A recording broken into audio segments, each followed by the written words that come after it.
Hello guys, welcome back to trade strategies. आज हम लोग डिस्कस करने वाले हैं किस तरीके से आप एफएमसीजी सेगमेंट में इन्वेस्टमेंट की अगर अपॉर्चुनिटी तलाश रहे हैं तो कैसे आप लोग प्राइस स्ट्रक्चर को एनालिसिस करते हुए अपनी इन्वेस्टमेंट अपॉर्चुनिटीज फाइंड आउट कर सकते हैं। इन फ्यूचर भी और करेंटली भी एक अच्छी अपॉर्चुनिटी आपको देखने के लिए मिल जाती है अगर बात की जाए एफएमसीजी सेक्टर में। बट आज जो भी हम स्टडी करने वाले हैं वो सिर्फ आज की स्टडी तक सीमित नहीं रहेगा। आप सेम एनालिसिस के तरीके को आगे भी यूज कर सकते हैं टू इवेल्युएट और to decide whether to invest in a particular index और नॉट। अब यहाँ पे हम लोग बात कर लेते हैं कि एग्जैक्टली मैंने एफएमसीजी सेक्टर ही क्यों चूज किया है। देखिए रिसेंटली क्या हुआ है कि मार्केट में रोटेशन चल रहा है।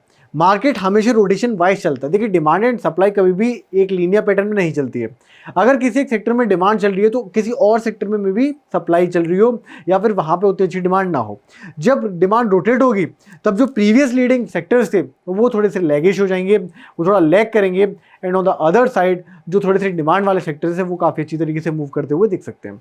ओवरऑल आपको समझ में ये आता है कि मार्केट में डिमांड एंड सप्लाई रोटेशन के बेसिस से होती है। अब आप इसे इस तरीके से भी समझ सकते हैं कि ओवरऑल जो सेक्टर्स हैं वो पूरे साल में हमेशा डिमांड में नहीं रहते। फॉर एग्जाम्पल अगर बात की जाए एसी या फ्रिज या कूलर की, तो अगर आप एसी फ्रिज कूलर की बात करते हैं तो जब समर सीजन आता है, जब गर्मियों का मौसम आता है तब उनकी डिमांड काफी हाई होती है। ऑन द अदर साइड अगर बात की जाए हीटर अप्लायंसेस की, जो अप्लायंसेस थोड़े से हीट करते हैं या फिर इस तरीके के अप्लायंसेस की जो आप विंटर में यूज करने वाले, जैसे केटल हो गया, प्रीडोमिनेटली आप लोग केटल यूज करने वाले विंटर्स में रेदर देन इन समर्स, तो आपको दिखेगा जो सेल है उन प्रोडक्ट्स की विंटर्स में आती हुई दिखेगी। तो ओवरऑल इसी तरीके से आपको शेयर्स में भी इंपैक्ट आते हुए दिखता है। सेम चीज जो इंडस्ट्री में हो रही होती है कहीं ना कहीं रिफ्लेक्ट हो रही होती है शेयर्स में। अब बात कर लेते हैं कि इसे आप चार्ट पे कैसे ऑब्जर्व करेंगे।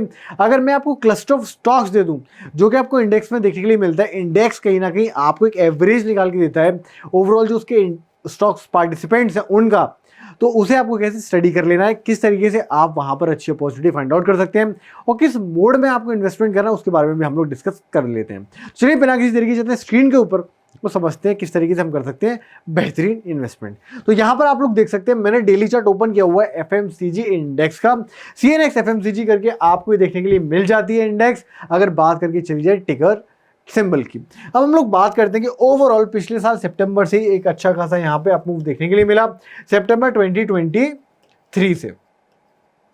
तो वहां से आपको देखा मार्केट ने काफी अच्छा खासा यहाँ पे मूव दिया। अगर मार्केट ने एक अच्छा खासा मूव दिया इसका मतलब क्या है, तो आपको इस पर्टिकुलर बुल रन को देखिए क्या समझ में आता है कि इस पूरे पीरियड में सीएनएक्स एफएमसीजी इंडेक्स है कहीं ना कहीं वो क्या कर रही है, लीड कर रही है। ओवरऑल इस पूरे सेगमेंट में आपको देखने के लिए मिल रहा है कि मार्केट में जो एफएमसीजी सेक्टर उसने कहीं ना कहीं लीड किया होगा in comparison with other sectors, for example automobile हो गया या फिर oil and gas etcetera etcetera. अब हम लोग बात कर लेते हैं उसके बाद हमें शानदार यहाँ पे करेक्शन देखने के लिए मिला।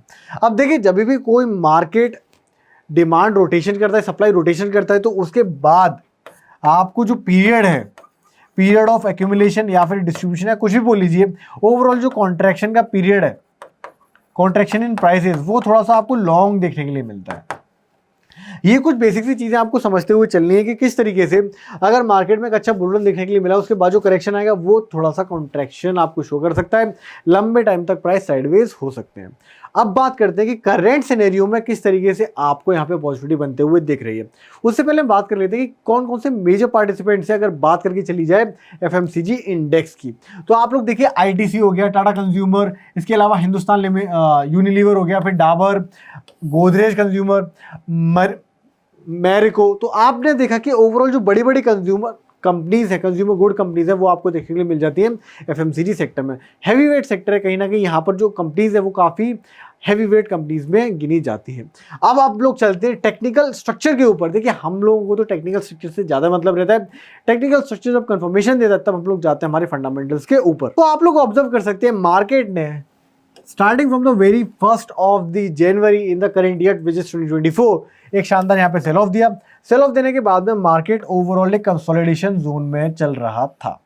अब देखिए मैंने इस कंसोलिडेशन जोन को प्लॉट कैसे किया है, मैंने जो लोअर लोज बन रहे थे उन्हें ज्वाइन करते हुए एक लोअर सपोर्ट लाइन बना दिया, ठीक है, और ये सपोर्ट लाइन इस तरीके से मूव करती हुई जा रही है। अब सपोर्ट लाइन को जब भी आप ड्रॉ करेंगे तो आपको एक चीज ध्यान में रखनी है कि सपोर्ट लाइन कभी भी एक सिंगल पॉइंट से ड्रॉ नहीं होती है, आपको एटलीस्ट 2 पॉइंट चाहिए सपोर्ट लाइन ड्रॉ करने के लिए, लोअर सपोर्ट लाइन तो आपको यहाँ पे एक लोअर सपोर्ट लाइन बनाने के लिए 2 पॉइंट्स मिल गए।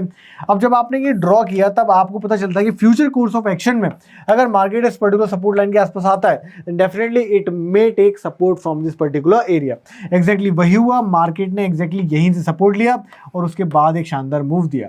अब आप लोग पूछ सकते हैं कि एग्जैक्टली इस पर्टिकुलर लेवल पे क्या हो गया। देखिए मार्केट अगर कंसोलिडेट कर रहा है, अगर मार्केट एक हायर हाई बना रहा है और साथ ही साथ में एक लोअर लो भी बना रहा है, तो ये जो प्राइस स्ट्रक्चर है आपको ये समझ लेना है कि मार्केट कहीं ना कहीं इस पैटर्न में मूव कर रहा है, जहां पर आपको एक ट्रायंगल जैसा पैटर्न बनते हुए दिखेगा। और इस पर्टिकुलर सिनेरियो में जो भी ग्लोबल ट्रेंड होता है, जो ओवरऑल ट्रेंड होता है, उसके फॉलो अप होने के चांसेस बहुत ही ज्यादा हो जाते हैं।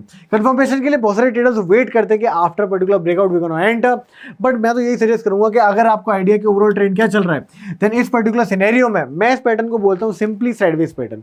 मुझे कोई भी फैंसी नेम नहीं चाहिए अपनी स्ट्रेटजी में, मुझे सिंपल सा इतना पता है कि मार्केट अगर ट्रेंड में तो हायर हाई हायर लो बनाते हुए जाएगा और अगर लोअर ट्रेंड में then market lower low lower high बनाते हुए जाएगा। इसके अलावा मार्केट कुछ भी कर रहा है, फॉर एग्जाम्पल मार्केट इस तरीके का पैटर्न बना रहा है तो मेरे लिए साइडवेज पैटर्न है। इस पैटर्न में मैं हमेशा कंफर्मेशन लूंगा पिछला जो ट्रेंड चल रहा है उसका, और मेरे जो बेट्स होंगे, जो मेरे ट्रेड्स होंगे वो होने वाले इनिशियल ट्रेंड के डायरेक्शन में ही। तो आप लोगों ने देखा ये जो चार्ट है ये चार्ट है डेली, ठीक है।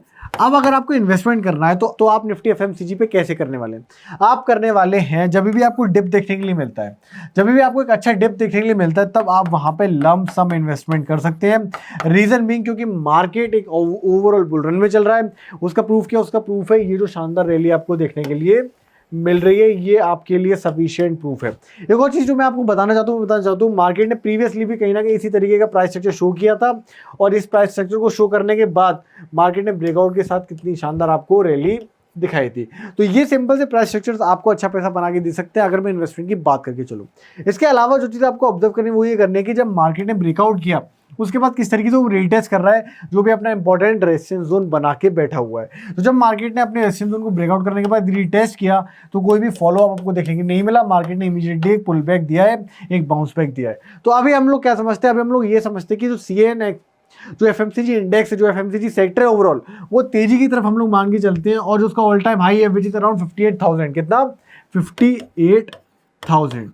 इसे हम लोग नेक्स्ट टारगेट मानते हुए चल सकते हैं। अभी भी अगर आप लोगों ने एफएमसीजी में इन्वेस्टमेंट नहीं किया है तो आप लोग जो भी नया डिप मिलता है उस पर इन्वेस्ट कर सकते हैं। कंसिस्टेंटली आप लोग इन्वेस्टमेंट करके अपने पोर्टफोलियो को बिल्ड कर सकते हैं, ये अच्छी अपॉर्चुनिटी है। अब बात करते हैं इन्वेस्टमेंट का व्हीकल क्या रहने वाला है। वो आप ETF रख सकते हैं, आपको एक्सचेंज ट्रेडेड फंड्स देखने के लिए मिल जाते हैं एफएमसीजी सेक्टर में, आप वो बाई कर सकते हैं to start investment in this particular sector. इसके अलावा आप लोग क्या कर सकते हैं? इसके अलावा आप लोग बास्केट ऑफ स्टॉक्स भी बना सकते हैं।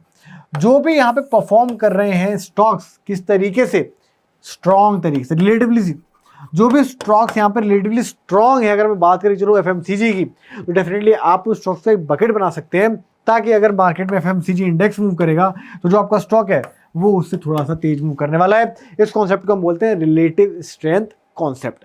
तो आई होप आप लोगों को समझ में आएगा किस तरीके से आप लोग एक इंडेक्स की एनालिसिस कर सकते हैं, उसके मेजर कॉन्स्टिट्यूएंट्स को लेके आप एक आइडिया लगा सकते हैं कि ओवरऑल मार्केट में क्या चल रहा है। साथ ही साथ में अगर आपको इन्वेस्टमेंट करना है तो either you should go for the ETF और अ गुड म्यूचुअल फंड, या ये दोनों ऑप्शन अवेलेबल नहीं है तो आप जो टॉप स्टॉक्स हैं, जो रिलेटिवली अच्छा कर रहे हैं स्टॉक्स, उनका एक बास्केट बना लीजिए। अज्यूम कर लेते हैं अगर एक इंडेक्स में आपको 10 स्टॉक देखने के लिए मिलते हैं तो जो भी 2 से 5 स्टॉक्स बेस्ट परफॉर्म कर रहे हैं आप उसमें इक्वल शेयर्स में इन्वेस्टमेंट करके एक अपना बास्केट बना सकते हैं और हर महीने या फिर हर डिप पे आप इन्वेस्टमेंट कर सकते हैं। लॉन्ग टर्म में आपको इसका फायदा होने वाला है। तो जब आप लोग काफी क्लैरिटी के साथ समझ में आएगा किस तरीके से आप लोग इन्वेस्टमेंट कर सकते हैं एफएमसीजी इंडेक्स में, साथ ही साथ में किसी और इंडेक्स में भी किस तरीके से आप लोग सिंपल ट्रेंड लाइंस ड्रॉ करके, support and resistance line draw करके ओवरऑल सेंटिमेंट को समझते हुए अपनी इन्वेस्टमेंट जर्नी को इजी स्मूथ रख सकते हैं। तो आज की वीडियो में इतना ही रखते हैं। जाने से पहले अगर आप लोगों के पास डीमैट अकाउंट नहीं है तो definitely you can open a demat account. Description में आपको लिंक मिल जाता है डीमैट अकाउंट ओपन करने का, as well as to hit the like button, subscribe to our channel. मिलते हैं नेक्स्ट वीडियो में।